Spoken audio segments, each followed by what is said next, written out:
नमस्कार, आप देख रहे हैं भारत एक्सप्रेस और मैं हूं आपके साथ आंचल मित्तल। पश्चिम एशिया के समुद्री इलाकों खासकर होर्मुज़ स्ट्रेट और ओमान की खाड़ी में हालत लगातार तनावपूर्ण होते जा रहे हैं। बीते 72 घंटों के दौरान हुए कई सैन्य घटनाक्रमों ने भारतीय नाविकों की सुरक्षा को लेकर गंभीर सवाल खड़े कर दिए हैं।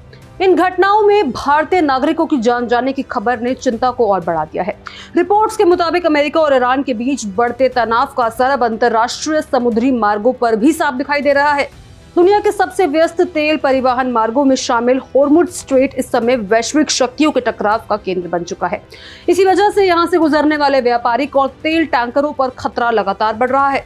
बताया जा रहा है कि 8 जून को ओमान के दक्षिणी पूर्वी तट के पास एक टैंकर पर हमला हुआ, जिसमें बड़ी संख्या में भारतीय क्रू सदस्य सवार थे। हमले के बाद जहाज को नुकसान पहुंचा और उसमें आग लग गई। हालांकि इस घटना में किसी भारतीय नागरिक की मौत नहीं हुई, लेकिन इससे क्षेत्र में बढ़ते खतरे का अंदाजा लगाया जा सकता है। इसके बाद 9 और 10 जून को स्थिति और गंभीर हो गई। ओमान तट के पास एक अन्य ऑयल टैंकर पर हुए हमले में भारतीय क्रू सदस्य भी मौजूद थे। राहत एवं बचाव अभियान के दौरान अधिकांश नाविकों को सुरक्षित निकाल लिया गया, लेकिन 3 भारतीय नाविकों की मौत की पुष्टि ने पूरे देश को झकझोर कर रख दिया। ये घटना भारतीय समुद्री समुदाय के लिए बेहद दुखद मानी जा रही है। विशेषज्ञों का मानना है कि होर्मुज़ स्ट्रेट में बढ़ता सैन्य तनाव केवल क्षेत्रीय समस्या नहीं है, बल्कि इसका असर वैश्विक व्यापार, तेल आपूर्ति और अंतर्राष्ट्रीय समुद्री सुरक्षा पर भी पड़ सकता है। दुनिया के बड़े हिस्से की ऊर्जा आपूर्ति इसी मार्ग से होकर गुजरती है। ऐसे में किसी भी सैन्य कार्रवाई या संघर्ष का प्रभाव कई देशों की अर्थव्यवस्था पर पड़ सकता है। जानकारी के अनुसार इस क्षेत्र में अभी भी सैकड़ों भारतीय नाविक विभिन्न व्यापारिक जहाजों और टैंकरों पर तैनात हैं। उनके परिवारों में चिंता का माहौल है और भारत सरकार से उनकी सुरक्षा सुनिश्चित करने की मांग की जा रही है।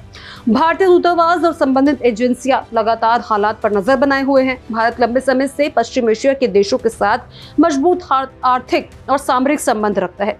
ऐसे में क्षेत्र में बढ़ता तनाव भारत के लिए भी चिंता का विषय बन गया है।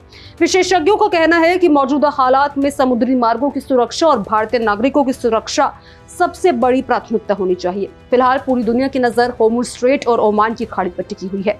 आने वाले दिनों में अमेरिका और ईरान के बीच बढ़ते तनाव का क्या असर होगा, ये देखना महत्वपूर्ण होगा।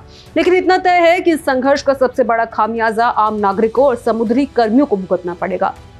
इसको लेकर आपकी क्या राय है, कमेंट बॉक्स में जरूर शेयर करें। इसी खबर पर तमाम अपडेट्स के लिए भारत एक्सप्रेस को जरूर सब्सक्राइब करें।